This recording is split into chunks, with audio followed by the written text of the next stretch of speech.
Hey, Bikeaholics, 3D. That's right. I was not ready because Buddy made an awkward choking sound there. Is Buddy okay? Yeah. He's going at If it. he's licking your leg and he's choking. He was just coughing up a little fur ball. So I'm getting some awesome video now, man. Nice. We're going to do a YouTube video of Brian getting bathed by Buddy the studio dog. Oh, God. Hey, Bikeaholics, 3D has a wide variety of innovative products for your Harley-Davidson motorcycle. Affordable chrome lighting and comfort products. These guys ride. Yep, they support riders just like you. Head over to lawabidingbiker.com/store. We are an official 3D distributor. We would love to hook you up.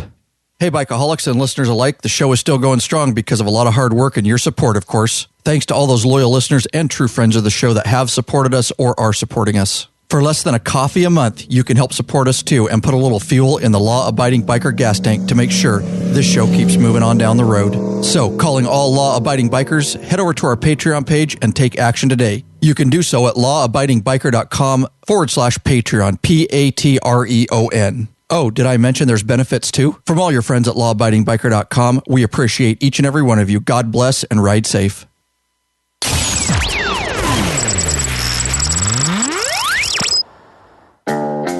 Oh, yeah. Yeah, you got it, Russ. You got it, Russ. Feel Hell it. yeah. Bang that head. Welcome back, Bikeaholics. This is the podcast for the motorcycling majority, the big MM, also known as the... Either of you? 99%. 99%ers. That's right. Large and in charge of the motorcycle scene more than any time in history. That's right. By listening to this very podcast, you are part of what we call the Biker Revolution. Yeah. Russ Roberts over there. That's right. Happy to have him in the studio. It's good to be here. Brian White in the studio. We got an awesome episode for you guys. I do have just one question for you. What are you waiting for? Mount up. Let us take you on another wild-ass ride. Yeah, there you go. I love it. Welcome back, all you Bikeaholics. Ryan Erlacher here, your host of the Law Abiding Biker Podcast, and your high-tech redneck. That is right, and you heard it. If you recognize that voice, this will help you. This will help you. There you go. Is it all coming back to you guys out there? Oh, yeah. That's right. Patron Russell Roberts taking up a seat on the mic right here in the Law Abiding Biker studio. He happened to be in town. Of course, we play that song. You guys have heard him in past episodes. He's a professional truck driver, long hauler, and he gets in town every once in a while. He spent the day with us right here in the Law Abiding Biker garage in the studio, and we're going to talk about some of that. And then, of course, over in the other seat there, Brian, I still don't have, did we ever decide? I have no song. You got to get him a theme song. Well, you guys got to tell me what it's going to be, because I don't know. Rick needs to come up with an idea. You got any ideas? Yeah. We need to rely on Rick for this. He knows the man really well. We don't. Right. But that'll be the day. Right. Oh, man. I don't even know. Let me see what we got here. Anything? You know, Good, Bad, and the Ugly was good for Jeff. And I don't know what you can do for Brian here. Oh, yeah. I don't know. Let me look what here. We got anything? He was a Marine. Oh, there you go. Anything? Oh, yeah. Wait a minute. Devo. Beat it. There you go. I was going to say Devo with the good. Oh, Devo, yeah. As long as it's not the Divinals, I touch myself. Yeah, no doubt. I have no idea. I just pulled that out of my ass. I don't even know what song would be good for you. I could go through my whole album. Got to come up with something, though. We got to figure it out. All right. Very cool. So here we are in the studio. I'm going to tell you guys, I just want to announce, actually, let me talk about real quick what we are talking about in today's episode. So briefly, today we spent in the garage. We're going to break it down for you guys. Of course, we filmed it all, and it's going to be coming out on our YouTube channel. And you definitely want to make sure you head over to lawabidingbiker.com/YouTube. Get subscribed to that. We also pumped a live spur of the moment. We're doing a lot of that lately, where we're doing some YouTube video live. And that was fun. Yeah, it was fun. Russ was on it. And you'll see Russ on that one we did today. But they're kind of sporadic. We don't put emails on it. We just, they're kind of, like I say, they're surprises. And the only way you're going to get notifications, make sure you're subscribed. And then on your phone, on your device, you need to go into your YouTube settings. You need to have alerts on so it pops up on your screen when we're live, because we've been doing some fun stuff and some informational stuff. But anyways, today we will be talking about what we did today in the garage, and that is we actually had a manual tire changer. And Brian, we'll get into this in a minute. He brought it up, and we'll get into the specifics of this manual tire changer and kind of some of the pricing on it.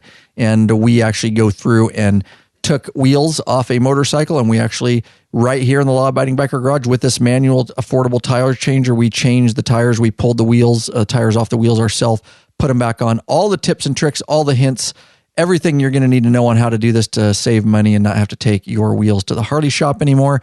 And we also filmed the install of brand new wheel bearings in a Harley-Davidson wheel, motorcycle wheel for that matter. But it happened to be Harley wheels. And we did this all on Big Daddy's 2001 Road King Chola you guys have heard about in the past. So that is what we're going to break down for you guys. We have a lot of fun stories, a lot of things that happen, a lot of trial and error. And of course, look forward to that in a new video. Brian, do you want to announce this new video since we did it on your Milwaukee 8? Yes, we did the new video on doing the Harley Stage 1 air intake for a Milwaukee 8, the how-to DIY.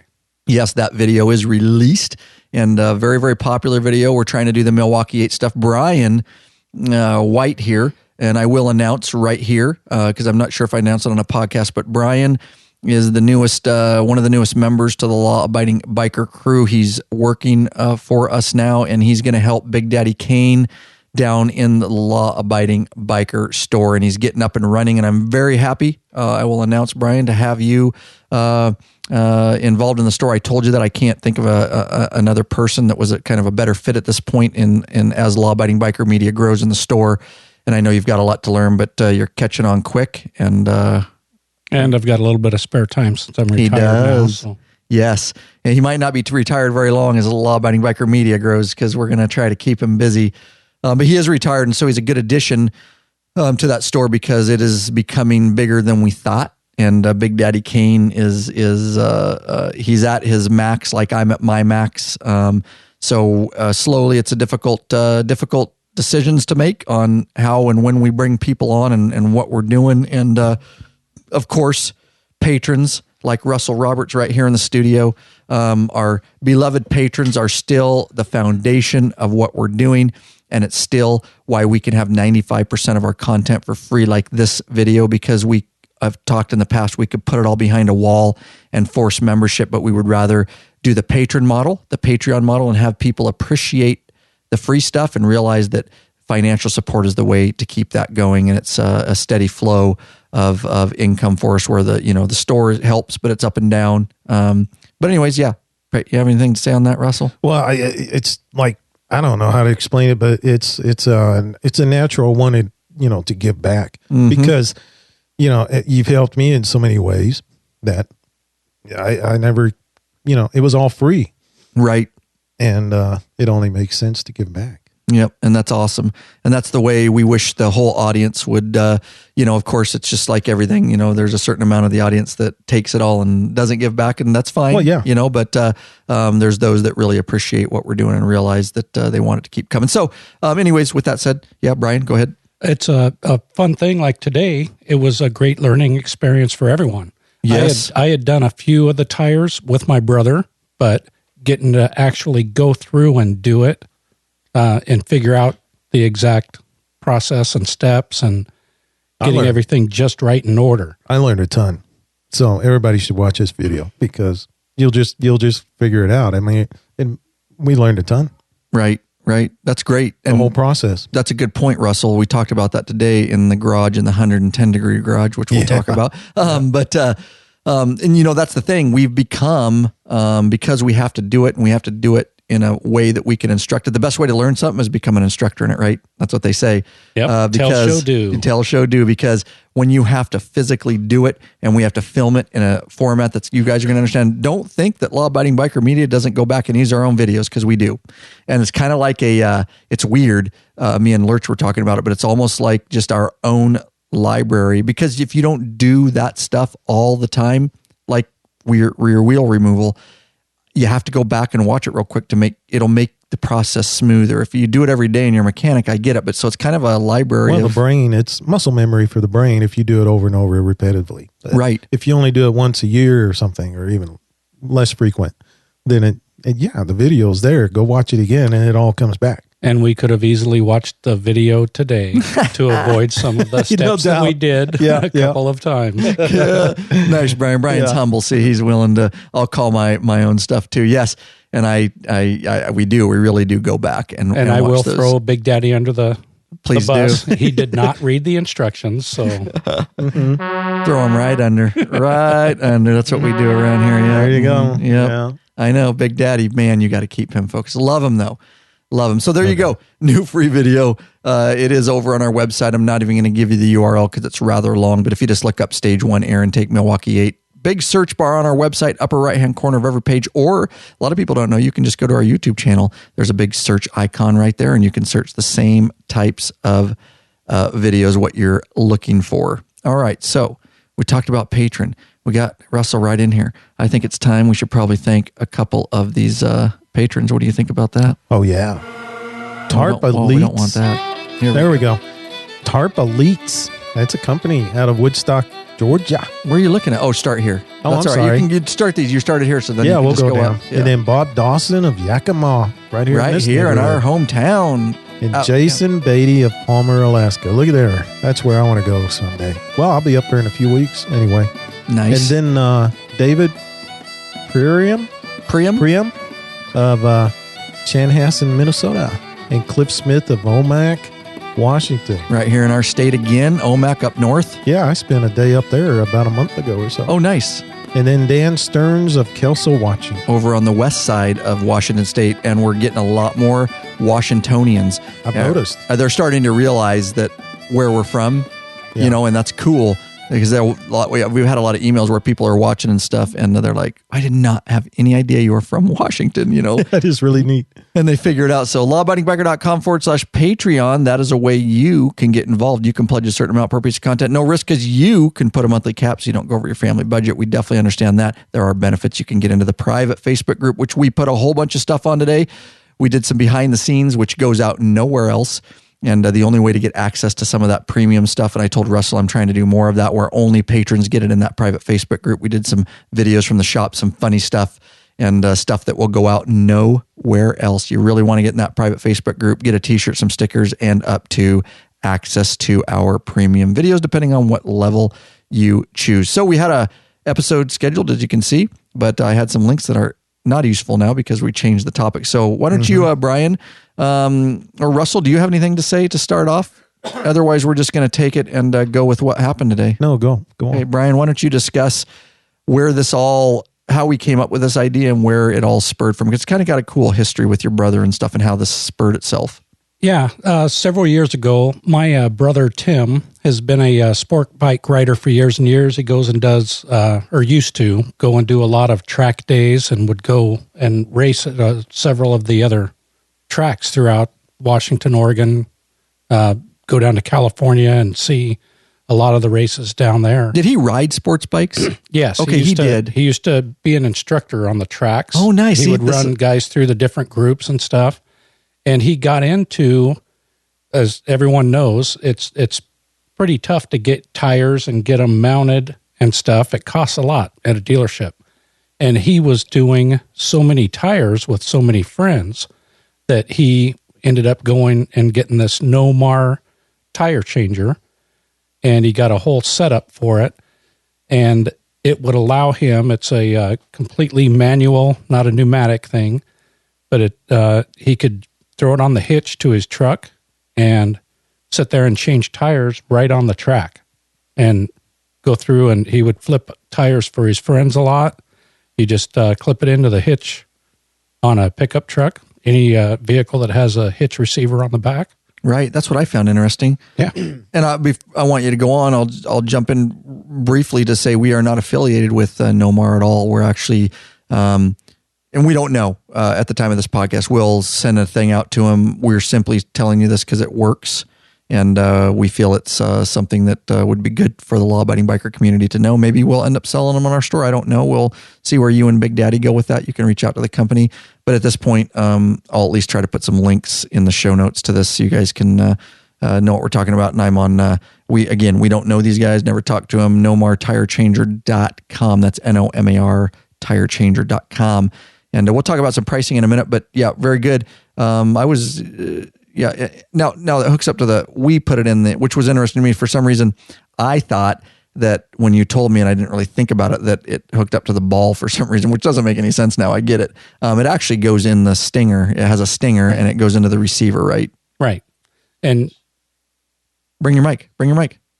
Sorry, just a leave 2-inch receiver. Okay, 2-inch Right. receiver. Okay, good. Yeah. Thank you. Yeah. And you just slide it in, put a pin through, and it'll hold it in place so that you can do the popping the bead on the tire that you're taking off and working the tools around to peel the tire off the rim. That basically acts as your base, your stable base. Yeah. Makes it portable. Right, yeah. And like... which he needed, yeah. Tossed it in the back of the truck, brought it up here this morning. We were able to change out 2 tires, put 2 new tires, or put 2 tires back on the new wheels, and then turn around after we were all done, pulled it out of the stinger, laid it back in the bed of the truck, and able to haul it home. Yeah, nice. He would take it down to the tracks and do this right at the side of the track in the pit area. Pull it right out of his truck, hook it up the stinger, and bam, he's got a portable tire changing station. Yeah, and he used to change tires for a lot of guys that were doing a lot of higher level riding. So they would come and ride for one day, turn around and put a new set of tires on, ride another day, and he had swapped tires off for them like crazy. And he'd charge them, make a little bit. Yeah, a lot cheaper in the dealership. Or anything from them, for doing all this. That's how that industry is. Yeah. And one of the cool things with it is the balancer. And people will see that in the video and stuff. You have high dollar technical spinning balancers and stuff. But if you go and ever are able to look behind the scenes at a race, all of the true technicians are back there using a dynamic balancer so that they get a good true balance on the tire. And that's what we use today. Yeah, that's awesome. And did you, let's give them a weight on this, not from specs, but from your perspective. You were able to lift that and put it in the stinger yourself, right? Oh, yeah, it's easy. Maybe 30, 40 pounds. Okay. I never lifted it. So that's good to know. The interesting thing you were telling me, which was nice, is that Tim had quite an operation when he did this. You can visualize him pulling up at the track and taking this out of his truck, putting the stinger in, and he also had a tent, so to speak, a sunshade, and he would umbrella. Put umbrella, big old umbrella, and he would shade it, and literally you could work on it right there in the area of the back of your truck, which makes it very nice. Now, I will say, and I think we looked this up, Russell. Did you not? Do you want to talk about looking a little bit of this up? They have one that stands, or maybe you, Brian, too, that stands on the ground. If you want to just have a permanent fixture in your shop, you don't want it portable. Is that correct? Right. Yeah. It was, I don't know what you'd call it, but it would stand on the floor. And some of these photos we're seeing here have them that way. And then it was an option to have it portable. Oh, it was. Okay. It's another section, I think, that bolts onto the bottom for the stinger.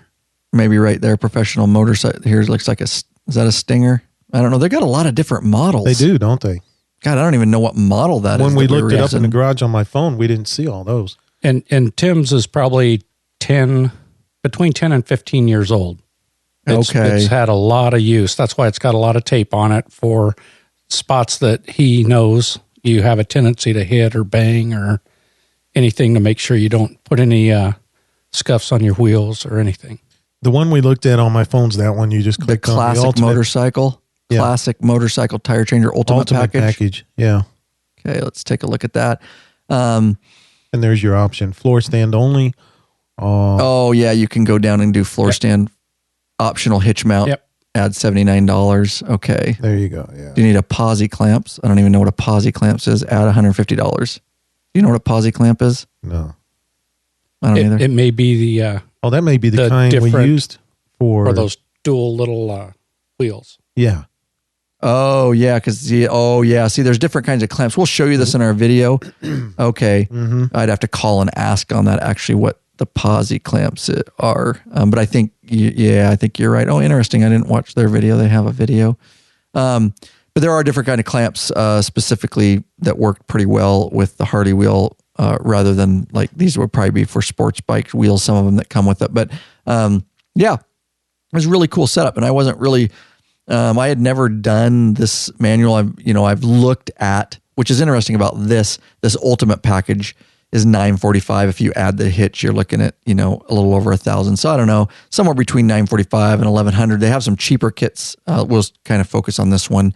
You can look through their site if you want. Like I say, we may end up selling these. I don't know. Click to visit Australia.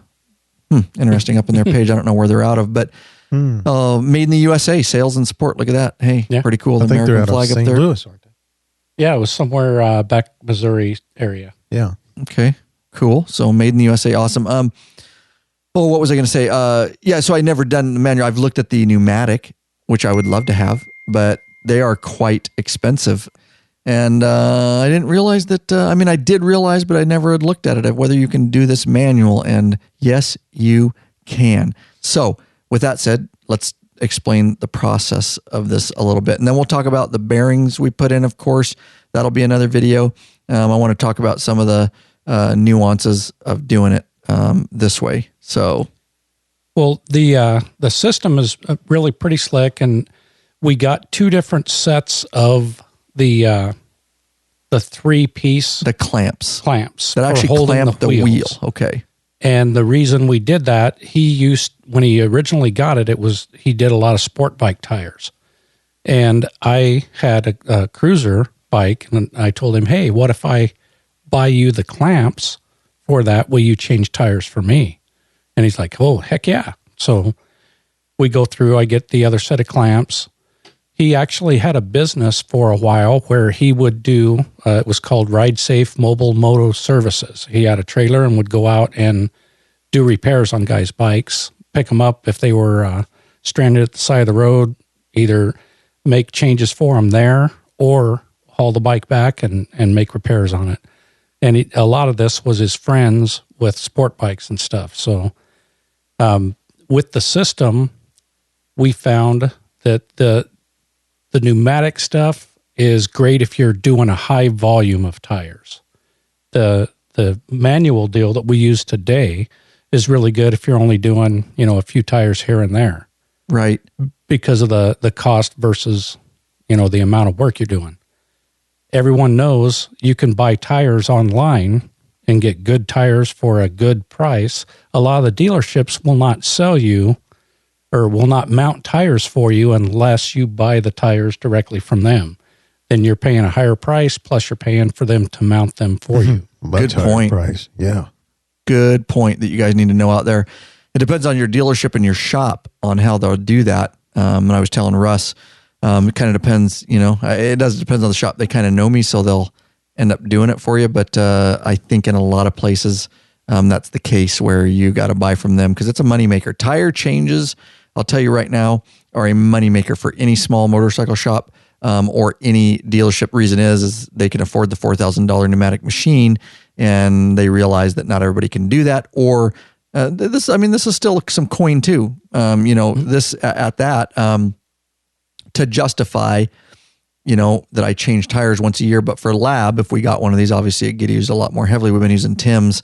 So if you're going to do some buddies or another idea, just not getting off track, but I think it's good to talk about pricing and who this is for is, if you have one and you're going to end up doing a bunch of buddies tires, and if you had it and your buddies all chipped in, money in a pot every time you used it or something like that, or you go in as a group of guys or a club and say, hey, we're going to buy one of these. We're going to store it at Russ's house, and anybody ever needs it, it's here.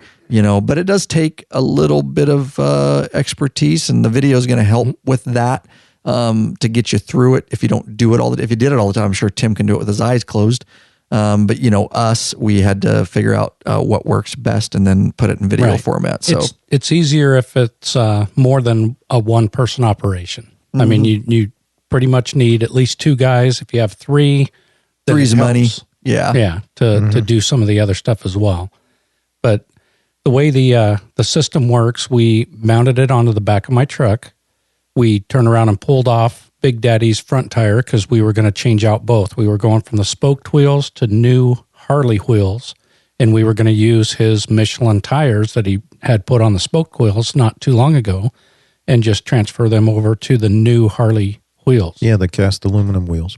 Yeah, and he got tired of the spoke wheels on his bike, and so he changed his 2001 Road King Chola over to the cast aluminum. Basically, good call. Right, and we had done a couple of tires for some of the club members before we went on our Canada ride. Over at Tim's house, and that's when Big Daddy saw how easy it was to go through and do this, and he's like, "Hey, I'm thinking of changing out the wheels on Chola.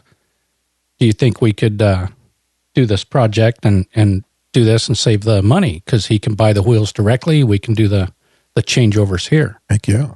So that's where the whole thing started from. When I heard that, I was all over it, wasn't I? Wanted to video it, yeah. And I remember everybody wants to see this now. Yeah. Yes. Hell yeah. We did Indian John's I know. tire on his Indian. Oh, I heard all about it. I've already busted him publicly. Oh, yeah. What happened? What? Oh, they apparently, Russ, they felt that wasn't important for me to show how to remove a rear wheel on an Indian motorcycle, and chose to do it underground without letting me film it. Those dogs. Yeah. But it's not Brian's fault. I'm Yeah, I know. But I texted John because Rick called me and I go, "What are you up to today?" He goes, "Oh, we're just down taking the rear wheel off John's Indian Chieftain." I'm like, "Are you fucking kidding me?" We ain't got no video on that yet. And you work for law-abiding biker media. No doubt. All of you, and John knows too. And I get it. They were in a hurry because they wanted to get it done before Sturgis. But I'm like, "Are you? I've been asked for that video. I would have come down with my film equipment. I would have taken a day off work to get that footage." Yeah. But yeah, they did it behind my back, Russ. That's how. Welcome to law-abiding biker media. Those dogs. I know. That's before I worked for you. Right. Yeah. True. Yeah. Right. Yeah. True. Brian would have called me and said, "Get down here with your film gear." Come on. Guess what's happening right now? Get here. So I'm sorry, all you Indian owners. Do not blame me. You can blame Indian John, and you can blame Big Daddy. Ricky Lee, Big Daddy. He's known as Ricky Lee in the Facebook group. Yes, Big Daddy. Oh man. So okay, enough. I'll get sidetracked. So, Yeah. I let him know. But so we decided we were going to do this project. I brought up the machine today. It's easily transportable. I was able to load it into the truck, no problem on my own. Brought it up. We all I did was pull out my old Stinger, my regular one for pulling my boat and stuff, and put in the machine. We removed the front tire off of Rick's or Big Daddy's, Which Chola. went pretty smooth. Yeah. No, there's some used KY jelly you need to use. Oh, yeah. In here. We need to talk about. There's some special. You called it used KY jelly. Yep. Once used KY jelly. Nice. So save your KY jelly. But it's me and Russ looked it up. It's a tire changing. No, tire and lube compound. Tire and lube compound. You can get it online anywhere, but there will be some, I don't think that comes in the kit. There will be some extra stuff, but obviously you got to lubricate this thing, and then you put it in a spray bottle. It's like a grease when you dip your finger in it. And Brian actually licked it. It was that was I don't Rick. know what. Oh, that was Rick that licked it. I got a picture of him. Yeah, that's right. Russell was behind the scenes photography because he is a photographer, and so it was nice to have him. He grabbed my DSLR and was filming, but we got some funny pictures. Maybe I'll share some of those. Some good stuff there. Yeah. I might share some of those in the private Facebook group. You oughta. Got to be a patron to get in there, guys, and we got some funny stuff going on. But and then spray bottle with that same grease. I know they use soap and water, but you just put that grease in there and put some water in it. Yep. It turns into a Shake soapy stuff. Yeah, it's interesting. Yep. So we loaded the front tire up onto the machine. You don't have to clamp it in or anything. You take out the valve stem to bleed all the air out of it. Good call. And then you use the machine. It has a bead section popper, for I call it. busting the bead. Yeah. It's got the no mar, and they're non-marking. That's where the no mar comes from. Fittings that go down right next to your wheel. Place them against the rim, like the lip of the rim, right? And against the rubber. Pull down on a pry bar, and it pops that bead down. And pushes it right off. We squirted the solution around there, just like you see if you ever watch anybody change a car tire or a truck tire. It helps to lubricate and bust that free. Yep. So with the spray bottle solution, you spray around there, bust the bead, flip the wheel over, bust the bead on the other side, and then That was actually an pretty easy deal at watching. Yeah. And again, I'm watching manual. I've seen it done on pneumatics. It's very easy. But it's the same process. It's just using muscle power. Yeah. And it's not that hard on the motorcycle tires, Right. To pop the bead and get them off. Typically, you'll start having a little more effort when you're trying to get the tires back on, and we'll cover that later on in the Right. Good. stuff here. And a good reminder too, it's always a good reminder, is that we were taking the spoked wheels off of Big Daddy's Road King. And that's something that you have to contend with once in a while, is the spoked wheels are tubed, guys. If you have spoked wheels, they're tubes. That's pretty standard. And then if you got the, non-spoke like we did, they're not tubed tires. And so that's something that you'll have to be aware of if you pop your wheel. And one nice little trick that Brian did is, and we'll show you, of course, in this video, but he removed the valve stem, the nut that goes, so they could push the valve stem back into the tire, so that when they were breaking this, took it all off kind of as one piece. So but we'll show you these tips and tricks in the video when it comes out. Hopefully it'll be out by the time this podcast comes out. But yeah. And then I want to talk about the dynamic balancer too, but let's talk about, in fact, I think it's a good time to do this right here. Hey, Bikeaholics, searching for new and exciting motorcycle products? Zero 3D has just what you're looking for. Check out their wide variety of innovative products for Harley-Davidson motorcycles. Zero 3D's got your back with chrome lighting and comfort products. No modifying, cutting, grinding, or welding for an easy installation. That's right. That equals less time installing, more time riding. Russ, how do you think about that? Well, yeah. That's right. Zero 3D has a design team with over 40 years experience with a passion for design and innovation. These guys are bikers and care about bikers just like you. They pride themselves on great customer service. Got a question? Get in touch with them via email, sales@zero3d.com, or give them a call at 715-808-0027. Zero 3D is distributed in the U.S. by Drag Specialties, in Europe by Parts Europe and Zodiac, in Asia by Twin Art. Check at your local Harley dealership. Better yet, check at lawabidingbiker.com/store, because we are a Zero 3D distributor. Brian right here in the studio has it ready in stock, ready to ship to you right now. And we are straight up moving the shit out of Zero 3D stuff, Russ. You betcha. And Brian knows. He sees the orders come in, and we appreciate you ordering from us, because we can get the same stuff other people can get. Plus, the face, the names, what we're trying to do here to support the biker revolution. Right on. All right, there you go.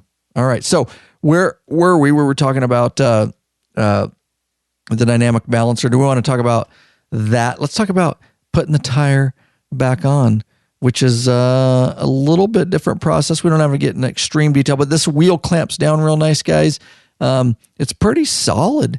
It's pretty solid setup. Again, just from me watching and filming, I will tell you, you'll definitely want to have a couple people, but I have no doubt that any single one of you out there in the law-abiding biker community listening to this podcast, watching the video, I have no doubt that you'll be able to do it. You won't fail. Right? Yeah, exactly. Right. Yeah. Yeah. Put a little, effort into it, and don't be afraid of it. Don't be afraid of it. And I would watch the video first when we get it out before you purchase one of these. And we didn't really look, there's other companies making, it's not rocket science here, this machine. Right. Yeah. No, it's not. It's pretty fundamental. I've seen guys change truck tires, which are a hell of a lot bigger, right? On the side of the road with just a couple of tools. This just makes this more of a effortless, as less effort to do it, on a bike tire. What do you think? Yeah. The whole thing is learning the process through trial and error of getting the proper sequence of doing things. Yeah. Like we found out, when you take the valve stem out of the tire and bleed the air out of it and get it up on the stand, it's best to bust the bead on both sides first before you try clamping it in. Right. To remove the tire, because it then allows the sidewalls of that tire to collapse some, so you can get the clamp Nomar grippers up in there. Then you're right on the rim. And boom, you're able to clamp that rim in. And then peeling a tire off is really easy. So it's got a tire tool that comes with it. You use the small single end for peeling the tire off. You just reach in, lean it back across the middle, drop the arm down, put your center piece down into the wheel. And that's used for leverage. Right. Kind of your center clamp. I call it axle clamp, where it goes in where the axle goes right. And then all you got to do is spin it around. You use that as your pivot point to spin that rod around, and boop, it pops tire off. And then you just repeat the process down inside for... Takes a little elbow grease, a little muscles. A little bit. Takes a little muscle. Yeah. A little squirt lube down in there, and it was if interesting. You love it, lube it. Yeah, if you love it, lube it. There you go.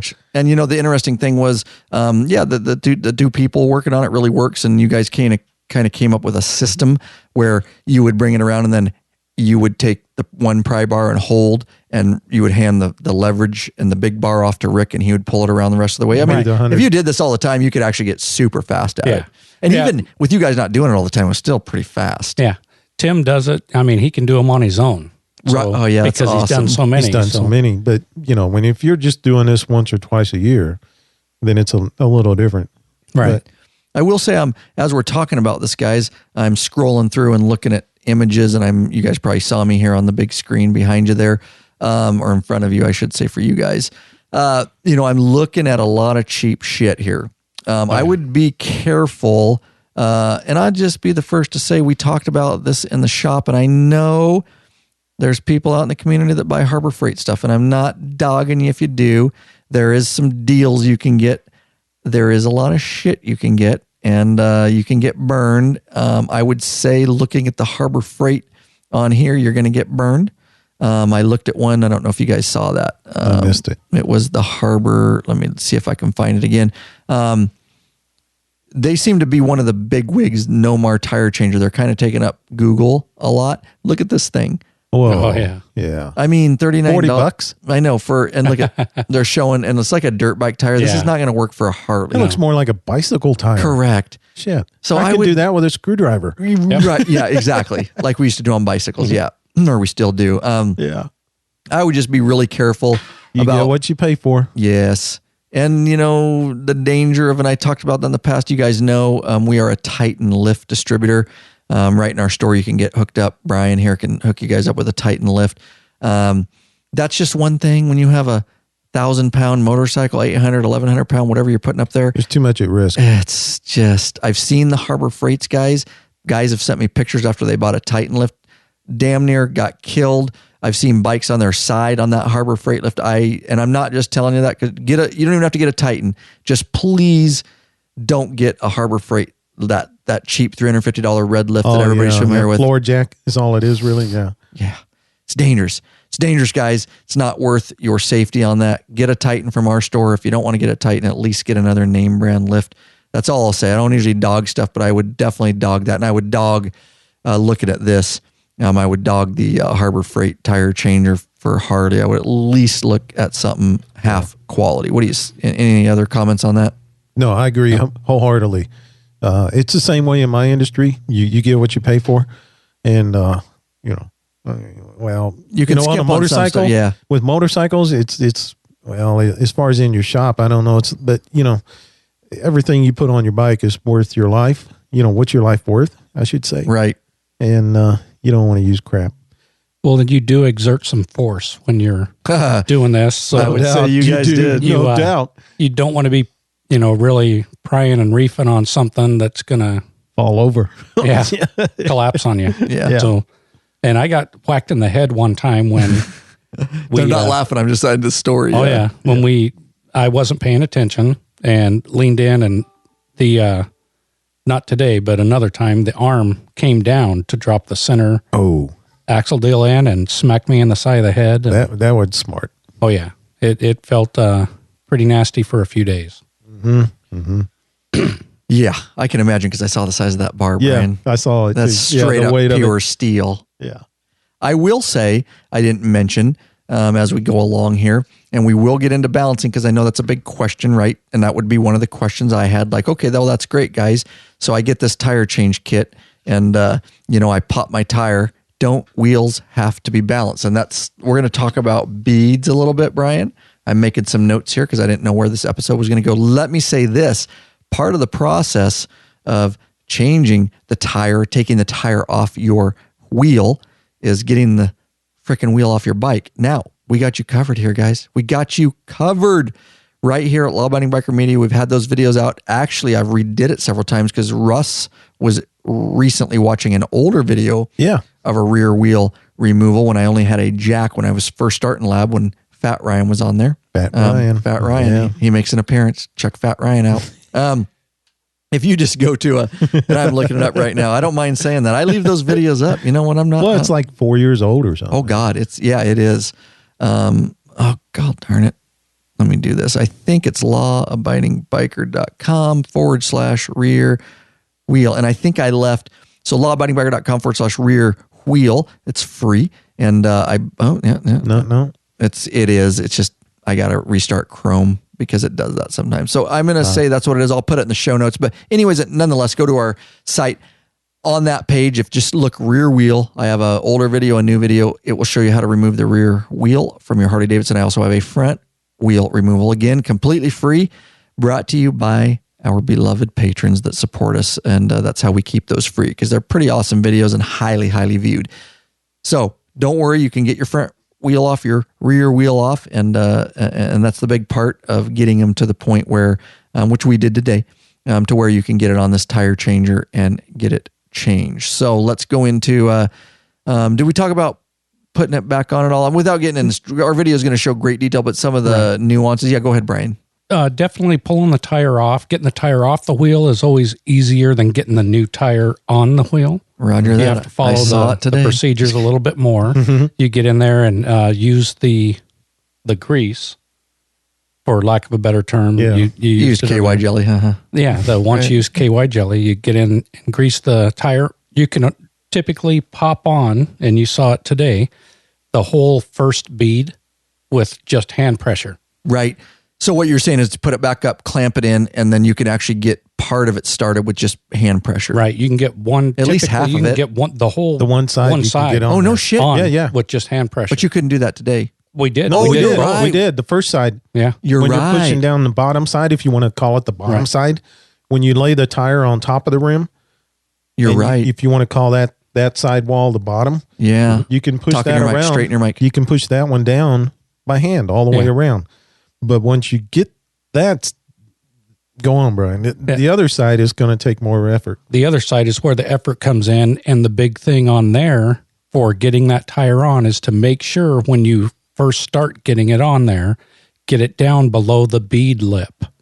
Because right. if you don't get it down there, and we'll show you that on the video, guys. By the time you get the first side of the tire on, you start taking up some of that space. So you have to compress the tire, the sidewalls, to get down below that bead lip. Everything tightens so up. that you can get it around. If you This is where multiple people and hands come in, right? Exactly. If you don't get it in there below that bead lip, you start running where you don't have enough to stretch wiggle room to stretch around. Because that's essentially what you're doing is stretching that rubber, it cuts right? out that maneuvering room. Yeah. Stretching the rubber, Brian. So there you go. It's essentially what you're doing, stretching the rubber.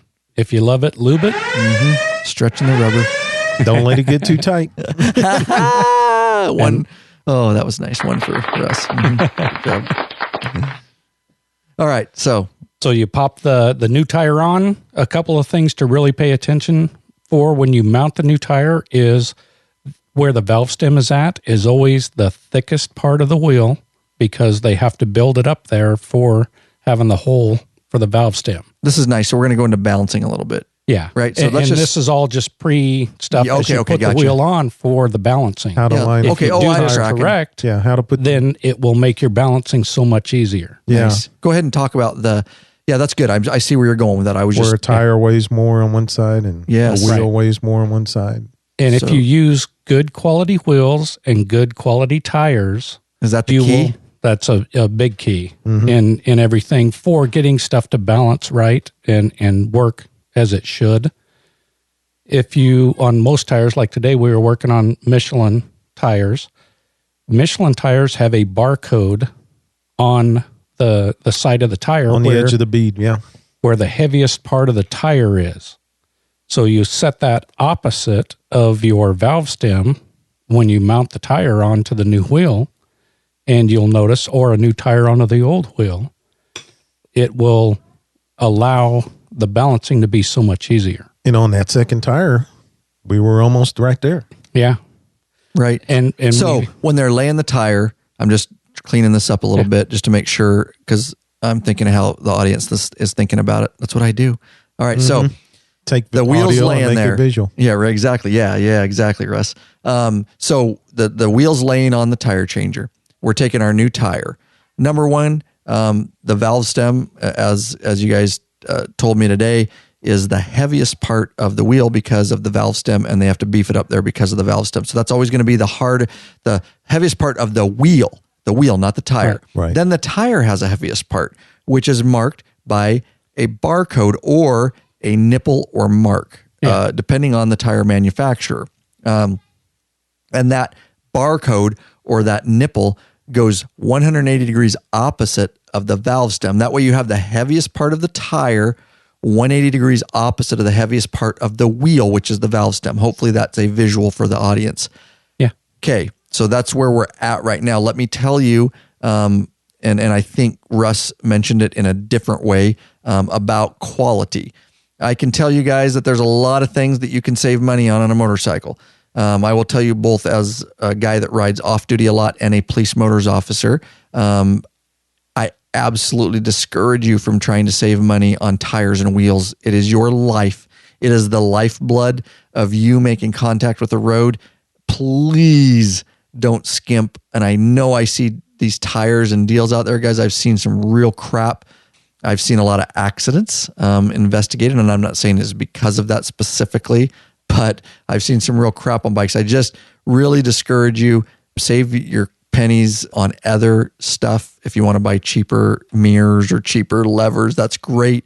But if you have a critical failure on a tire or a wheel, that's your life. So enough said about that. I'll be safety source for a minute. Just please don't skimp. And again, it's going to make your balancing easier and everything in between. There's a reason for that, because these tire manufacturers, these wheel manufacturers are obviously doing things right, and it's going to make your whole life easier on balancing it. So, all right. But you're right on about having a good tire. Yep. There's too much. I mean, your whole life is right there riding on those between two tires. The pavement, and your rubber. You don't have any more tires, just two. Correct. They got to be properly balanced, and all that.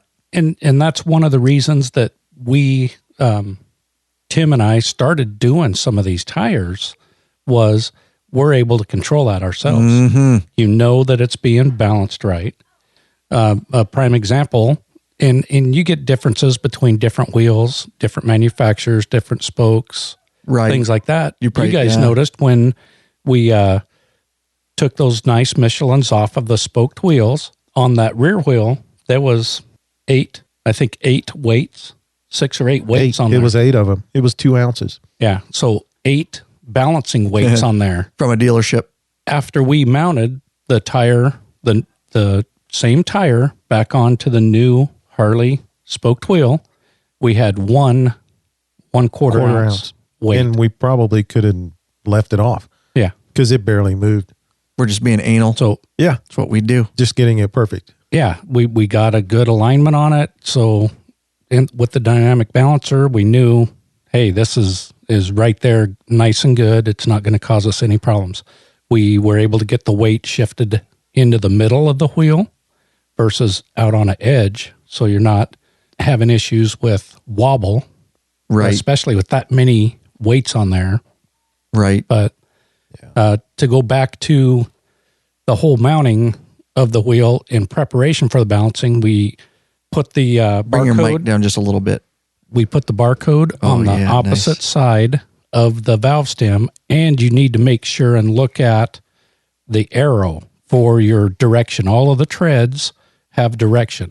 It's really nice on the Michelins. It even has little arrows up on the tread side. Kind of towards the edge. Yeah. Right. And it shows the rotation of the tire, which is critical that you need to know. And the valves, did you say you may have, the valve stem always goes on the right, guys? We like, I mean, you don't have to. We keep a standard, yes. I like having them mounted on the right because if you have the bike on the Jiffy stand, you're easier access to the right side. So if you mount the rear tire and the front tire on the right side, you always got easy access to them. Which is interesting because the wheels can go on either way. The tires cannot, correct? Right. And depending on if you have your belt drive and your caliper on it, but we had to take them off because we were switching wheels. But you can kind of, put those on either side and then put the wheel how you want it. Right. Correct? Yeah, okay. Just want to clean that up. Okay, so very good. And there are directional. And so if your valve stem's on the right, you need to think about how that is going to turn with your bike and then make sure and line the arrows up so that tire is correctly. That's a mistake that you can get in a hurry and do. Yeah, and it's important as you are, like in this case, we were removing the brake rotors off of the front wheel. So we made sure and kept them on the correct sides, mounted those rotors back onto the new wheel on the correct side so that the brake pads would line up on the wear that they already had with the rotors. Oh, nice. Right. So did the same with the back between the belt drive sprocket and the brake rotor back there. Yep. Good. And you guys won't have to do that if you're just changing a tire. We were also switching wheels, but if you're just changing rubber, should be an easier process for you. So good. Now let's talk about the dynamic balance. So and again, we're going to show you all this in the video. We're not going to break down every little detail, but there are some nuances that we wanted to talk about. And that rear tire definitely went on more difficult than the front. For whatever reason. And it's thicker rubber, thicker sidewalls, wider tire. So different size. They put some muscle in it, but they got it. It wasn't that difficult, but it was a little though. It was. But one of the tricks for putting the rear tire on, and we actually did this on the front tire as well. As you go, when you're putting a tire on to the wheel, you use the 2-pronged end of the bar, and you guys will see that in the video. Right.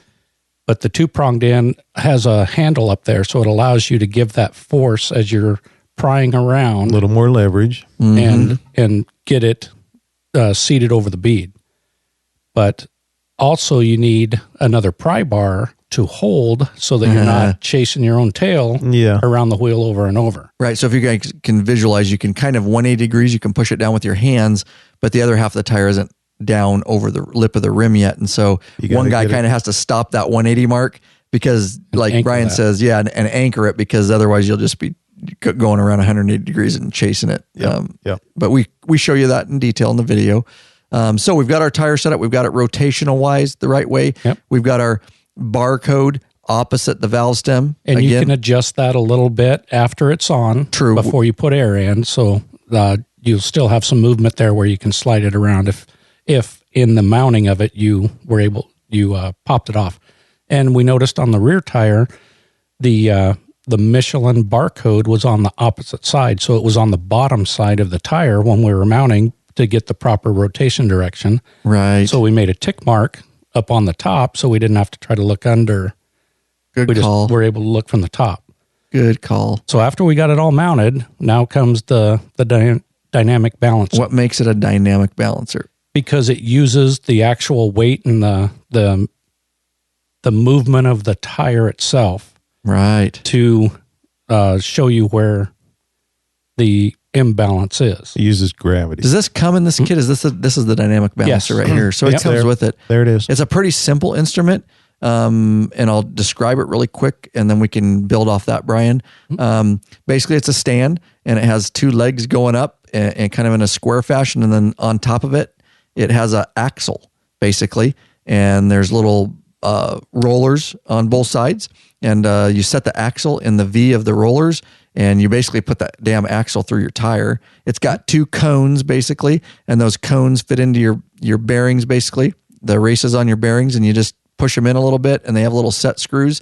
And so from there, you basically have a wheel on an axle stand. That's basically all it is to simplify it for a visual for the podcast audience. And then we go from there. Yeah, then it's all about reading what the tire and wheel are doing.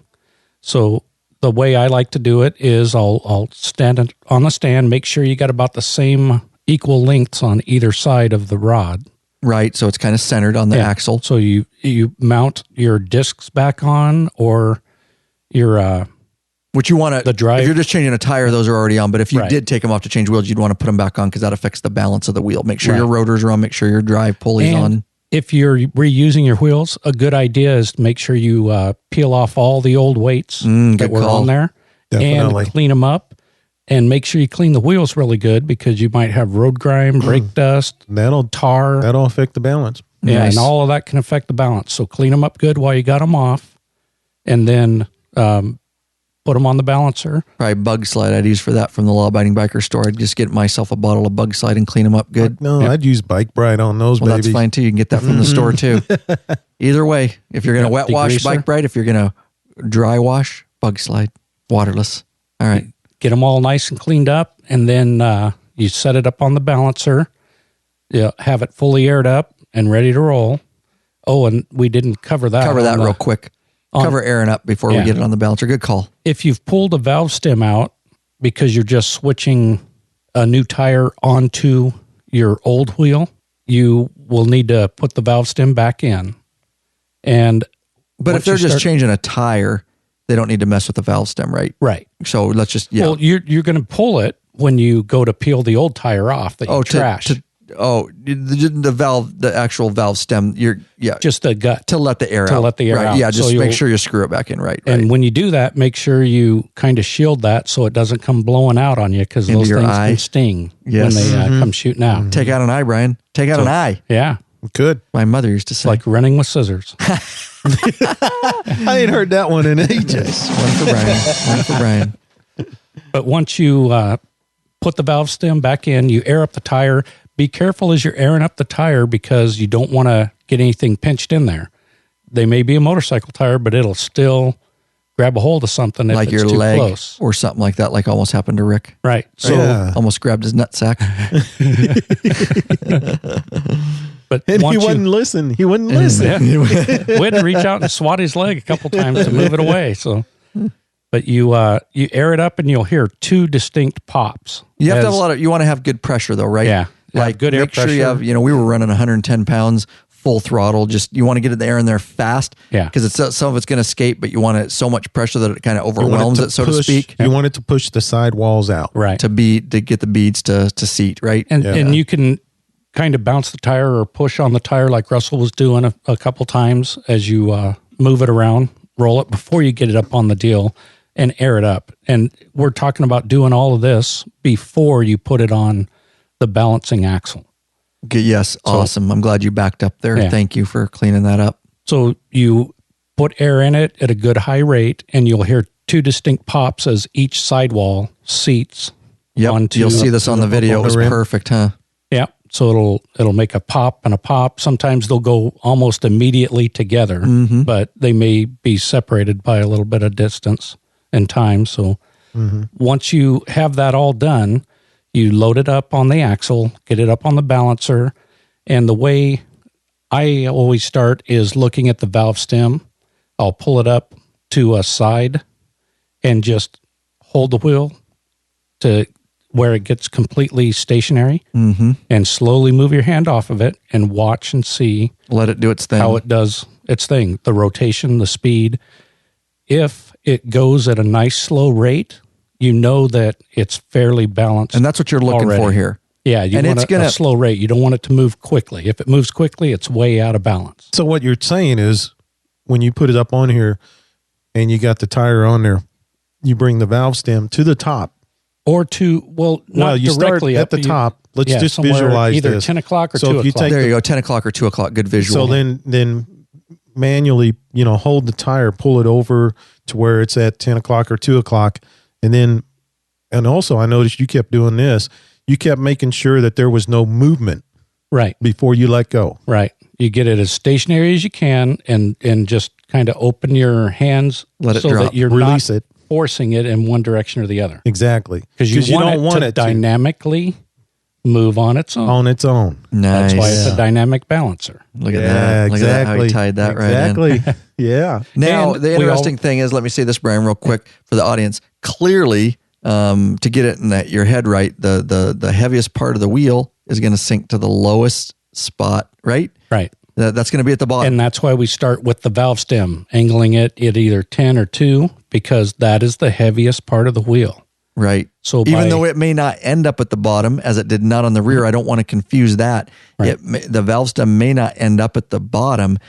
On the rear wheel, it ended up at the top. On the front wheel, it ended up at the bottom. But it is technically the heaviest part of the wheel. It could, but it doesn't very mean the well tire is be. not going to offset that. Right. Yeah, But it's a good starting point Yes. for doing your that's dynamic what it is. balancing. A starting point. Right. It's a visual mark and a good starting heavy point. Yes, So- I totally get it. And, yeah. and we found when we did the rear tire that it moved really slow and it settled where it was at probably, I think it was close to 10 o'clock Yeah.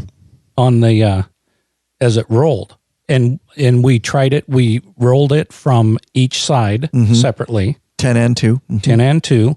And one of the things where you have the dynamic balancer set up, you should change the orientation of it just to make sure if you're on like a garage floor where you Mine have is an sloped just a angled little bit. floor for drainage, you adjust that angle and see, So in other words, you just swivel it around a little. 45 degrees or 90 degrees. There you and, go. Okay. And make Nice. sure that it doesn't change the rotation. Also, we needed to check and make sure the no-mar cones that go into the wheel bearing races, make sure those are in and seated. Oh, Because yeah. you don't want it to rest off of those, otherwise it will not roll. Yeah. It Dynamically throws like it everything should. out of kilter. So it's just a couple of things to check and look at and make sure that things are set right. But I mean, you could sit there and roll the balancer, several times and make sure everything looks good. And that's what we did a few times on this. Good. And so what I learned to try to bring this to an easy, what you're looking for solution is, because it took me a minute to figure it out, what you were doing and talking to you, is really, it has nothing to do with the valve stem. I do want to get off that's just a mark to start, 10 or 2. Really what you're looking for, and what I found is you're looking for, if it's going to move a little bit, and that's fine, right? Because it's going to find its heavy spot. But if it moves really slow and it doesn't move a far distance, it's okay to move a little bit. What we did find on the front wheel is it would move and the valve stem would come back down from 10 and it would go back down from 6 o'clock and it would swing up to 3 o'clock and then it would swing back down to 6 o'clock. And so it was getting this pendulum motion. Well, that wasn't a good balance. And so what we did, which we'll talk about weights, is we're putting those wherever that wheel settles. In obviously the heaviest part of that wheel and tire combination is at the bottom where it rests. Opposite of the 180 degrees is where you put your weights. Exactly. And so that's what I learned from this, Brian, is I was confused, is it has nothing to do with it. It all has to do with, and you're always going to get some movement. Like even when we had the rear wheel, like perfectly balanced the way it should be, it still only moved a little bit, but it didn't go past like pendulum. It just went and slowly moved Really slow to a new spot, but it just stopped dead there. That's about as perfectly balanced from my understanding as you're going to get it. And that's a well-balanced tire. Yeah. And Did I say that okay? Yeah. That? Okay. It made perfect sense to me. So, Yeah. Because I just learned it. Yeah. So that's how I understand it. Yeah. and that's the way the dynamic balancer works. The heaviest spot will go to the bottom.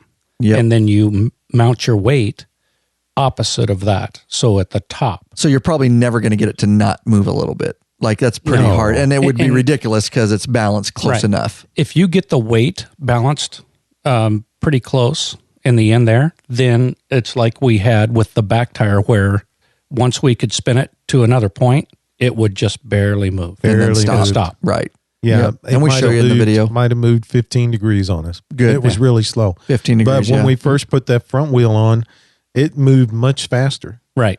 And it was like you said, a pendulum. Yeah. And And it would swing back. Yep. So yeah, and back then it like would 3 or finally 4 settle. times till it settled. Whereas, once we had the second wheel on there, it barely moved. Yep. Good call. So let's talk about, yes, Brian, you have something? Go ahead. The weights. Yes, let's go into that. Let's talk about the weights here. And we'll talk about kind of where you can get some weights and what we did with that. But you know what? We absolutely love our patrons. We want you to become a patron. We want to get to know you. We want to connect with you in the private Facebook group. We want nothing more than to get to know you better. But you know what? If the only way you can support us and it's the way you want to support us, we never balk at a flat donation. Never balk at a flat donation. So we want to thank these people. George Bachmeyer of Lake Havasu City, Arizona. Greg Chahil of Brownstown, Michigan. And Kelly Hopkins of Waynesboro, Virginia. Oh, we got a woman. Yes. Yeah, that's awesome. And Ronald Richter of Dortmund, Germany. Shout out Germany. Ate sauerkraut for lunch. Yes, Not you gonna lie to did. you. I ate Yes, you sauerkraut did. and a brat, and that's my German roots right there. Never been to Germany, but I have German roots, and I love sauerkraut. And Michael Skabal of, wait a minute, Pewaukee, Wisconsin. And Dwayne Kozak. Hey, wait a minute. He said, glad you enjoyed Canada, guys. You're welcome here anytime. He's a Canadian. He is a Canadian. That's Awesome. right, eh? How about that, eh? Hey, There you go. did I tell you what I did when I got home? No. My wife got mad. Well, they didn't get mad. When you but got back from Canada? Yeah, they kept saying, quit saying hey. Oh, yeah, that's right. We did talk about that. I'm sick of hearing hey. You became part of your environment. Yeah, it rubbed off on me. Lawabidingbiker.com/donate is the way those people decided to support us, and we thank each and every one of them. That's awesome, guys. Balancing weights, me and Russ looked them up. You can pretty much get balancing motorcycle wheel weights all over online. You can get kits, you can get strips, you can get curved ones, you can get straight ones, you can get silver ones, you can get blue ones, you can get red ones. Whatever you want. So just look up. And they're pretty inexpensive. They are they were like $10.99 for a kit of them. So get yourself a whole array of wheel weights. The ones we like to use, Brian, is we talked about a little bit, is the rather than the clip-on like the dealerships use, we like the stick-on ones, right? Right. Which they have a sticky pad on the back, basically. Yeah, it's like a double-sided sticky tape on the back. The way that we did the balancing, depending on how quick the tire rotated, can give you an indication of how much weight you're going to need. What you're dealing with, what problem you're dealing with. Basically, It's a problem-solving thing. So we always start out with the lowest amount of weight, take...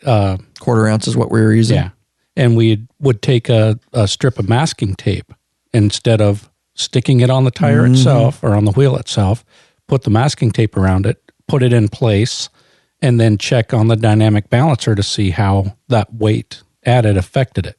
If it wasn't enough, if it still moved quick and still slung around quite a bit, we would add additional weight in the form of a higher level of weight. In this case, it was a 1/2 ounce weight with the same masking tape, took the 1/4 ounce one out, saw how that affected it, said, yeah, we still need a little bit more. So we put another 1/4 ounce in with the 1/2 ounce, and that did the trick for it, for the front tire.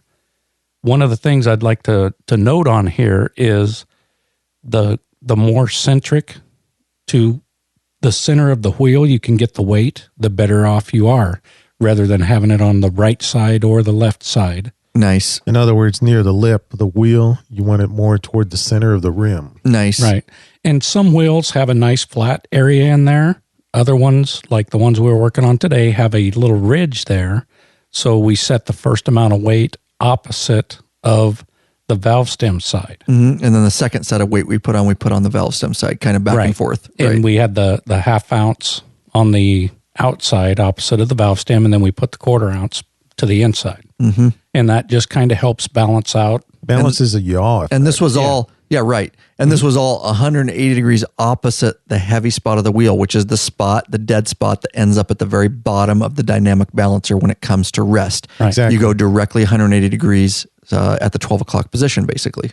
Yep. Once it rests. So after we figured that, okay, the rotation was nice and slow after adding those weights, we took the tire off of the balancer, pulled the rod out, made sure those spots, we noted the spots on the wheel itself, took the masking tape off, used rubbing alcohol to clean those spots really well, and then just put the adhesive on and actually stuck the weights to those spots with the adhesive on the back of the weights. Back up a second. I noticed one thing. Whenever we used the weights, whenever we increased them incrementally, the wheel slowed down its movement whenever we was checking the balance. Oh, yeah. On how fast it moved, right? Yeah, Because it's it getting really more and slowed more down.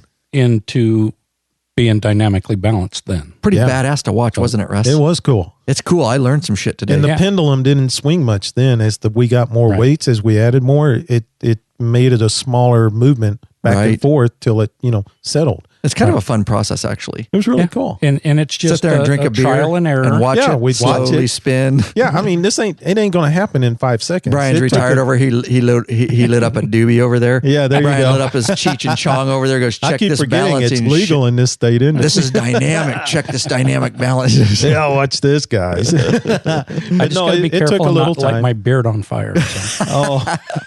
You put bug slide on it, put some protective coat on it, bro. There you go. You're Fire, but I don't think it really does good. It's on not with fire flame, retardant. Okay, well, we didn't test it. We'll test that in the upcoming video.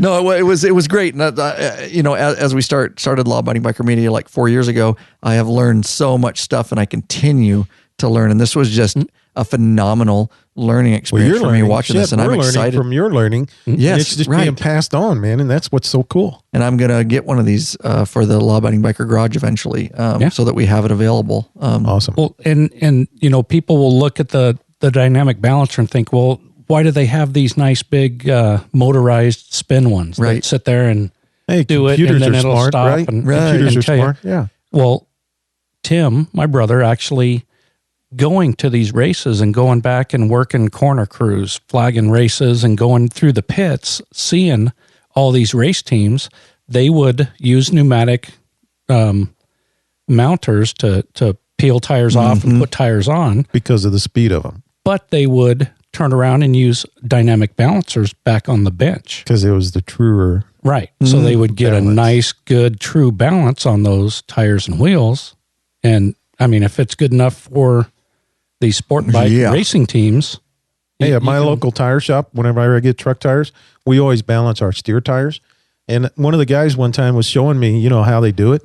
And he could sit there and run it on there, and he could just basically like loosen it up, put it back on, and it'd give him a totally different reading. Dynamic balancer? No. On the computer balancer. Okay. On the spin balancer. Gotcha. It would give him a different reading. And I'm like, well, what's up with that? And he said, it's just a damn computer. It's just, doing what it can, but, it's not perfect. Sometimes the human eye. Whereas gravity. It doesn't lie. Yeah, exactly. Yeah. And like he's saying, the dynamic balancer will give you that true balance. Nice. And one of the things, and I know we've kind of mentioned this in the video and other areas, is the little bead shot for balancing. I forget what it's called. Are you referring to how it mounts or beads up on the wheel? Well, there's other methods of balancing. I see what you're saying. I thought you meant like beads you put on the wheel. So you're talking about what you put inside. I have a question for you. Let me back up a sec. Yeah, go ahead. What I was going to say about the computer spin balancing, that's good for speeds up to 80. Right. On a track. What are you guys running? Oh, God. Oh, yeah. Who knows what on they're the sport bikes, those guys. 100 plus, obviously. They're 200 miles on a straightaway. So for trucks and automotive, general running around, I mean, really, how good does it have to be? How true does your balance have to be? But whenever you're pushing, over 100, well, like some of these guys, they get on these crotch rockets and they're doing 150. Right. Out, you need something balanced really good. I was just doing 110 on my Harley at Advanced Police Motor School a week ago. Yeah. I kind of want it balanced good, not going to lie to you. Oh, yeah, no doubt. So I have a question for you. And that was a cool video there, dude. Did you see that? I did. It was fun. Awesome. It was a throw together, but I know a lot of people appreciate it. I'm trying to do more of that stuff. It's tough to fit in, but I'm glad it was liked. It takes. I know what it means. I know what it takes. I know a lot of guys like to see that police motor school stuff. I enjoyed seeing the course again. That's where I did my EVOC training. Yeah, pretty cool. Oh, you did? Yeah, I was an instructor for 24 years. Yeah, if you guys haven't seen that video, it's an Advanced Police Motor School I went to recently. It was over on the Washington State Patrol Academy track. And it got a lot of comments and a lot of watches and a lot of likes. And so I'm trying to do a lot. That's my full-time job. It's enlightening. Good. It's an eye-opener. Good. On what you guys do. Yeah. It's awesome. I mean, I've seen, the cone videos and, where their guys are doing the, slow maneuvers. Lower speed stuff. You got the high-speed stuff in there, too. And that was cool. I just put some raw stuff at the end. I'm glad guys liked it because I wasn't sure. Yeah, and it's unedited. Well, I didn't say unedited. What I mean is it is raw. Yeah. It's got the audio music, with it. It's just full runs around the track. Yeah. The wind and everything's in it. Yeah, that's sweet. Good to hear. It was cool. Good to hear. Can I catch them? Oh yeah, that's right. Yeah, can I catch bet. these guys? That's right. Can I catch these guys? I like that. I like that. Yeah, it's awesome. You eventually did, but I think they let you. Yeah, and that's okay. They're a little bit newer guys that I caught. They aren't quite as experienced, so okay. that's nothing wrong with that. Nothing wrong with that. They would be humble about that. No problem. Yeah, I was actually teaching them some things over there on their. That's our first time they've done more high speed stuff. So yeah, all right. They improved greatly. So good. I would ask this as the question, Brian. This is great. This dynamic balancer. And it sounds all great. Sounds like a lot of fucking work. I would just use balancing beads, bro. They sell them. Harley sells them. I'd just buy me some balancing beads, and I'd put those in, and I'd be on the way. Before you pop that tire on the rim. I know, Russ, and you guys have some things to say about that. Spill that packet in there, and it's perfect, right? Sounds easy. No. Then I can get back to smoking my doobie. And again, this is where you run into quality of tires and stuff as well. Mm-hmm. But I have seen, and Tim has told me, several times he's seen where guys have used those beads inside of the tires and they can cause damage in the tire. Grooving in the rubber. They can get in and get at the edge of the wheel. As Russell has spoken about too, he has experience with them in trucks. And I don't like them. You know, they we go from extreme temps to other, big especially rigs in the winter. And you put those things in there, and you're always, especially whenever you go from summer to fall to winter, you've got to not constantly, but you're frequently checking your air pressure, and so you're bringing it up. And at a truck stop, you're putting air pressure in there. You're not at home where you're draining your tanks and moisture's not in there, so you're using whatever you can. So you're using whatever you can, and a lot of times moisture is in those air tanks. Yes. So whenever you're putting that in your tires, guess what happens whenever you stop and spend the night somewhere and the temperatures are below freezing? What happens in the morning? Because you told me this. Yeah. I had some of that in there, and it whenever you hit the highway again, it is froze up. It clumps up into frozen chunks. And it takes a while for that heat to build up in there. So for 5-10 miles, you're driving a truck that's shaking the shit out of you. I bet that is unbelievable. So if you're going to be riding a bike in in cold weather, I would stay away from that stuff. Right. And the other issue that we've seen with a lot of them is the heat cycles. Mm-hmm. Just like we spoke about the EVOC. Running cars, running the motorcycles. EVOC is emergency vehicle operations for police, basically training. Right. Yes. So when you do put a lot of heat cycles, and we, as evidenced by the temperature out here today, we live in an area that gets pretty hot. Yeah. So 107 all week. You don't want to, in my opinion, be putting a lot of heat in there and getting those things. Well, all those. There's 1 million of those things, or probably 5 million of those little beads in there, and they're all rubbing against each other and creating friction. What does friction create? Heat. Yep, good call. But and it can damage the inside of the wheel, the actual. It can damage the wheel and the rubber. Yep. Because when you slow down, those things, they're still in there. Yeah. They don't go out to a point and stop. Correct. And correct your balance. They move around every time that tire's moving. And if you guys don't know what balancing beads are out there, if you're new a little bit, that's okay. They're basically beads. You throw them in your valve stem after you put a tire on, and they're just that. They're beads that roll around and keep your tire balanced inside. I will say the interesting thing is if you guys out there are using them, I know there's a lot of controversy on balancing beads. We get questions about it all the time. Use them if you like them. We're just giving you our experience. We're not dogging you if you use them. Nope. We're just telling you real life experience from a long haul truck driver here who's had problems with them. We're talking about Tim, who's seen a lot of tires, and Brian's brother, and has seen problems with them. We don't use them here. If you get this kit anyways, if you were to get it, it comes with the dynamic balancer. I think it's a better way. I think it's a truer way. I will tell you, and you say, oh, well, the Harley dealership sells them. Yes, they do. And Rick said it well. He's not here to say this, but he said it very well. Yes, they do sell them. You know why? Because Harley-Davidson will charge you not only to take off your wheel, they'll charge you to take the tire off, and then they'll charge you to balance it. And you know what? Balancing beads are quicker for them because they don't have to balance it, and they charge you another $20 or $30 for the beads. So they're making money hand over fist. And of course, they will charge you for balancing beads and make even more money and not bat an eye because it's like a quarter of the time for them to throw balancing beads on instead of putting. It's a no-brainer on theirs. Correct. So I get it. Dealerships sell them. Yes, you're right. Dealerships do not always have, as we've talked about many times on this podcast, your best interest at heart. Yes. No doubt. That's life, guys, and that's the way it is. So, all right, anything else about balancing, and we'll show you this in the video, and then we're getting long, and let's move into the bearings that we did real quick. Yeah. That's actually pretty quick. Yeah. So we got new wheels for Harley brand wheels. Of course, somebody else is making them, but Harley puts their logo on it. That's great. But Big Daddy liked these for his 2001 Road King. And of course, when you buy new wheels, it's a good time to put new bearings, and they'll have to be bearings that fit those particular wheels, right? So you got a wheel kit. So why don't you guys just go with Brian or Russ or anything? So Big Daddy got the new wheels, and the new wheels do not come with bearings pressed in them. So you have to put the bearings in. And the easy way that we found, if you don't have a hydraulic press to press you don't have to have a bearing press? No, you guys don't. can do this in their garage? Yep. Are you sure? That's not what the Harley dealership You said. got to have the $9.99 Lab official bearing press Nice tool. And if you guys don't know what the Lab bearing press, we're going to talk about it, but it is we're hoping to sell it in the store here real soon. It's basically pretty much, not going to lie to you, it's a 2x4 and I put a Lab sticker on it, and that's our bearing press. But you know, the funny thing is, Brian, I was just down at the dealership and they swore to me I had to have a bearing press, and they were going to charge me $300. You sure about that? Yep. You can see how we did it in the video. And Yeah. Russ is looking at me.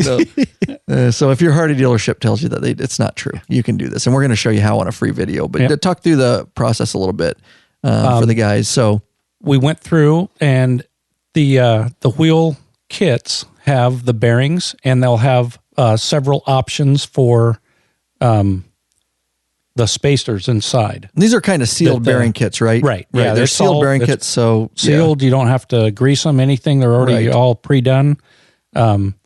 There were two different sizes of valve stems for the wheels. So the kit came with the wheels. Yeah. Yeah, we put in the new valve stems, and Big Daddy wanted to put in the larger ones to make it easier to access them. Larger being longer, right? Yeah. So you don't have to, they come out from the interior, the lower lip of the wheel. Right. So you'll find these things are really hard to reach with a wrench, but you don't have to tighten them in super tight because it's got the rubber backing on it. And when you put the pressure in the tire, it helps seat that rubber backing against the wheel. Well, that, and you just basically snug them up. Right. And then heat will do the rest for you. Right. Once you run. So we needed to press the bearings in to the new wheel. And the way that we chose to do this without having a bearing press is use a nice butane or propane torch and heat up the interior where the seat of the bearing will go into.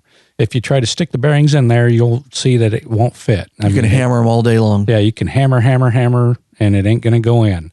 But if you use a soften torch the metal up is what we're doing. and heat it, the metal expands when you heat it.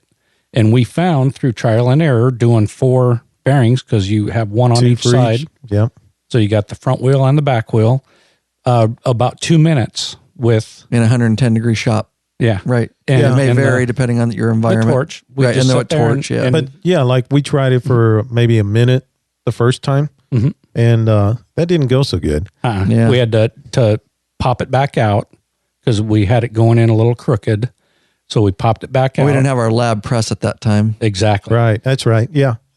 We heated it up a bit longer I think on that one it was about a minute and a half. 40, I think, or so. Yeah, and then the second one, for the opposite side, we did a little bit longer.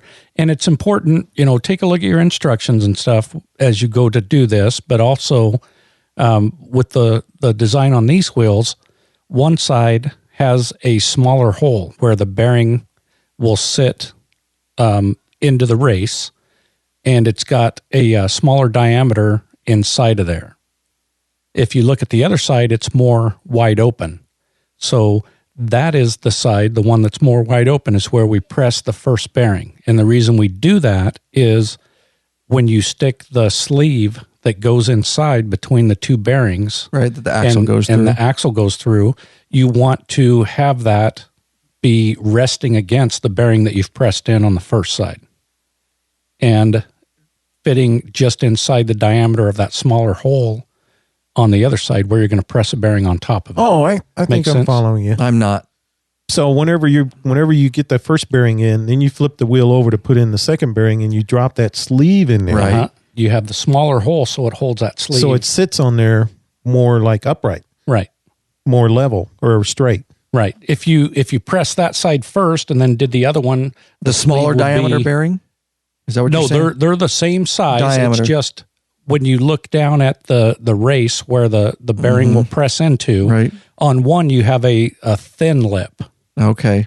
You'll have a larger diameter hole Right. there. That's the bearing we press first. Okay.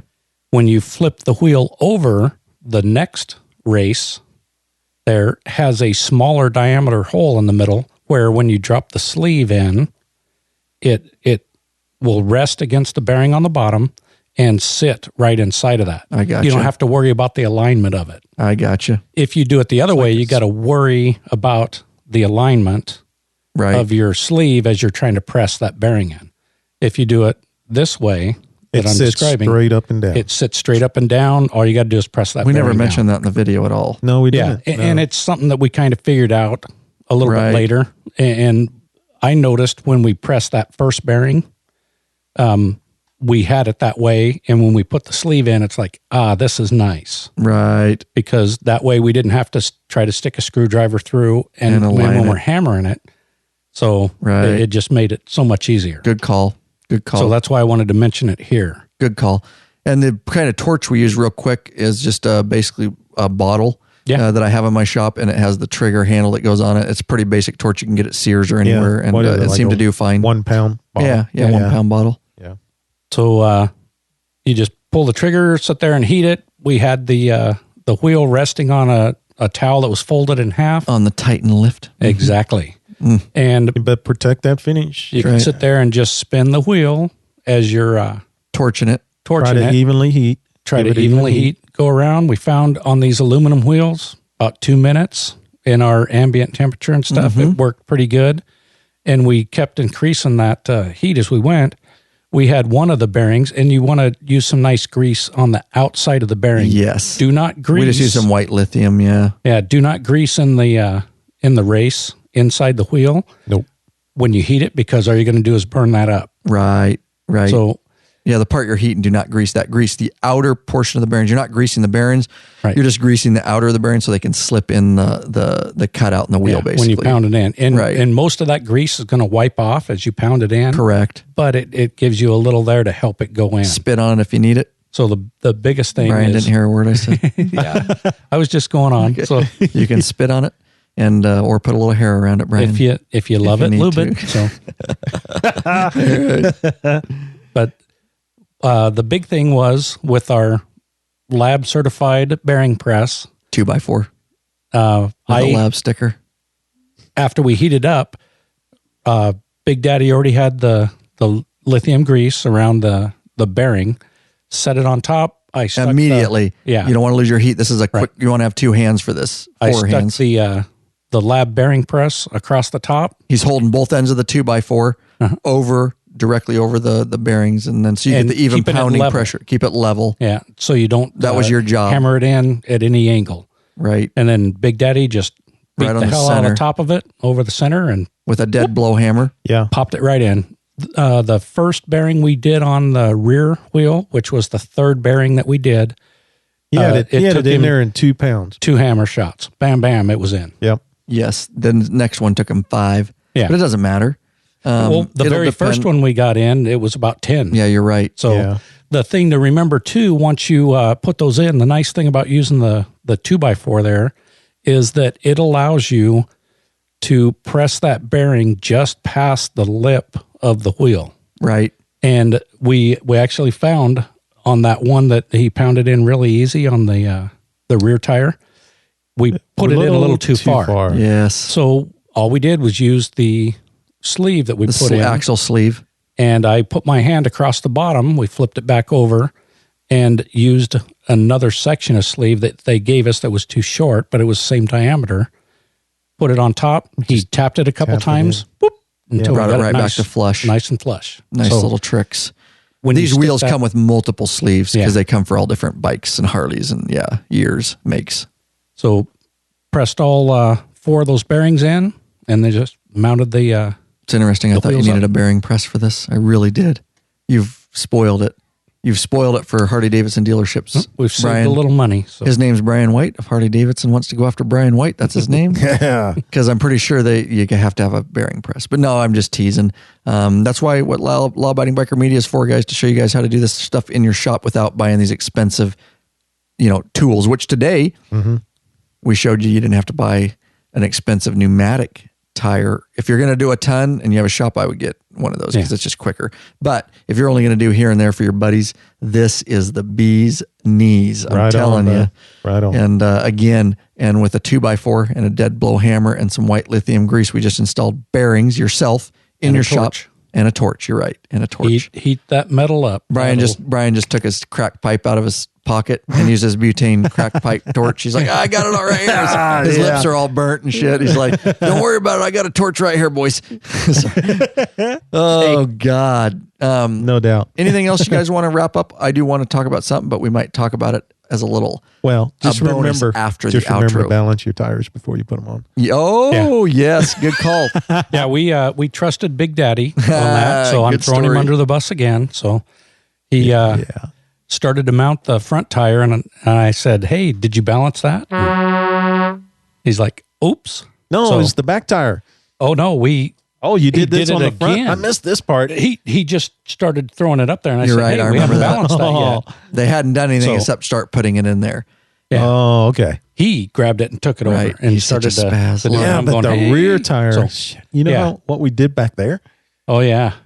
So I was sitting working on my laptop because we did a YouTube live and I'm over there answering comments and stuff. And I just was drinking a beer, sweating at 110 degrees, dripping on my laptop. And I look over and they have the tire half on, the rear tire. Oh, we've And I already just got mentioned- the axle back in. I thought I was so oblivious working on my laptop that you guys balanced it. And I was like, shit, time flew there. And I look at them and it was a total, like a nice comment. I was just like, hey, did you guys already balance that? Thinking you already had. I was like, I was basically saying, how did I man. miss that? And they're like, silence. Everybody looked at each other like the tire half on, like, Well, "Ah, inwardly, shit." I was thinking, oh, fuck. God. No, we didn't. That's the kind of stuff that goes on behind the scenes. And the tire was half on, and they, of course, looked at me like, Oh, and it "You wasn't like we just slipped it up in there and put Oh, it on. axle was We were in. working on getting that in there. sweat." And you guys look like just sweatshop over there. Yeah. The reason where the garage was so hot, we had to leave the door open because we had to back the rig up with the tire changer. But usually we have it closed. But yeah, Right. those are the little bit of behind the scenes stuff. Another little closing thing on yeah, you go. putting the tires back on. It's always important to cycle your front brakes a few times to get those pads closed back up. Yeah. Oh, don't yeah, forget, because if you go to grab your brakes, Out riding, yeah, there won't always be any there. pump them a little bit, get them seated back up against your rotors. Very good. Yeah. All right, that was frickin' awesome, guys. We're a little long, and we may have a little discussion after if they want to stay tuned. But we're going to close it out, and then I want to ask you a few things. Do you want to make any announcements? Did you want to make your Well, I announcement? was just going to say, Please do. That was a good time, actually, and then we'll close it out. I've got something new coming up, and it's called Long Haul Life. And This has been a little project of Russ. yeah, We've talked I've about been, this for a couple years now. Been trying to get it together, and life gets in the way and family and everything. But no, man, I got. I'm gonna start up a podcast of my own. It's called Long Haul Life Podcast, and by the time maybe this episode gets out, maybe I'll have a couple out there. Do you have a website and stuff yet? LongHaulLife.com. There you go. Have you built it yet? It's up. It's running. Let me look at it. And it's not much there yet, but there's a little bit of content, just a little. But I'm going to work on it. LongHaulLife.com. And So you can website up. see- Yep. And he's been talking about this. Good. Yeah. Look at that. Hey, I know that guy. Russell Roberts. Look at that. There you go. Yeah. Kootenai Pass. Look at that. He's been posting some stuff. Good. A little bit. A little Running bit. it on WordPress. Yeah, it's a WordPress. Attaboy. it's not on WordPress. It's, on my own. Well, it's Right, well, it's a WordPress, but it's a WordPress self-hosted WordPress self-hosted. site. There you go. And yeah, what do you think of that? I like it. It's clean. Good. So that's where your podcast is going to go up if the community, because I know we have a lot of truck drivers in the community. They love listening while they're rolling down the road. And so this might be something that you guys are interested in. This is going to be about life on the road. Maybe a little trucking industry news, but really not much. There's plenty of that out there. Right. But this is going to be more about just, living on the road and what it is to deal with everything, home, right. Family. Spending the day with jackasses from Law Abiding Biker there you Media go. Yeah, in their garage. Meeting people on the road and, just some of the beautiful scenery we see out there. Ronald Fish, he's another patron. He's another truck driver.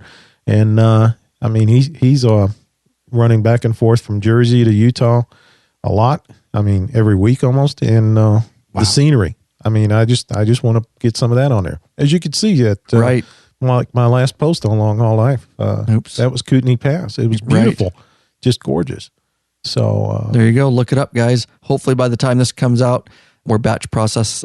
He'll have that up and running, and we're here to support you, brother. Thanks, man. Here to support you, and we'll throw it out when he officially tells me it's up, so I make sure and mention it again. But there you go, Long Haul Life, right here. Patron Russell Roberts taking it to the next level, starting his own podcast. So you gotta love that, fellow podcaster. I can call you. Appreciate it. There you go, guys. So appreciate you guys tuning in. Hopefully there's a lot of good information for you there. Don't forget, guys, if you need a cell phone or GPS motorcycle mounting solution, that's right, get the Biker Gripper. It is the sexiest, sleekest, strongest cell phone and GPS motorcycle mount on the market, guaranteed. Use it to mount your cell phone, GPS, radar detector, EFI tuners, toll transponders, so much more. Tried and tested right here by the Law Abiding Biker crew, tried and tested by patron Russell Roberts, by so many other patrons, guys. Believe in it so much we stamped our very own logo on it. Available exclusively in the Law Abiding Biker store. That's right, Brian White right here in the studio has it in stock, ready to ship to you direct right now. It's hot. He's got it in his hand. He's got a box in his hand. He's got some packaging tape, Brian, right here. He's freaking out. Yep. He's grabbing stuff. He's grabbing a Biker Gripper. Which model do you want? Chrome, black, control mount, universal. It's up to you guys. lawabidingbiker.com/store. Let these guys hook you up. It's also tried and tested by police units all over the world. And the more events I go to, it's mounted to my police motors, every police motors in my unit for my particular department. And I seriously went to Advanced just a week ago, and I had multiple people, even on metrics, ask me about that thing. I hooked them up with a card, of course, and told them that's my actual product, which is always a good topic of discussion. They learn a little bit more about Law Abiding Biker Media, so that's always fun. So there you go, guys. Tried and tested. Yep, bike's been down on the course and all that, and they absolutely will not come out of that mount. I guarantee it. So there you go. Get you one. Get it. All right, guys. Thanks so much. Thanks, Russell, for being in the studio. Thanks, Brian, and for bringing the tire changer and all your experience. And the more people we bring in, the more dynamic it brings, dynamic balancer. But it brings in so many more dynamics. And I know Russell, you had a ball today, and in the great time, and learned so much. So, all right, we're going to take it out. If you guys want to stay tuned, I'm going to talk briefly. It's going to be very short. I want to get some of Russell's take, and it'll be strictly about some of his takes about the experience today. Right on.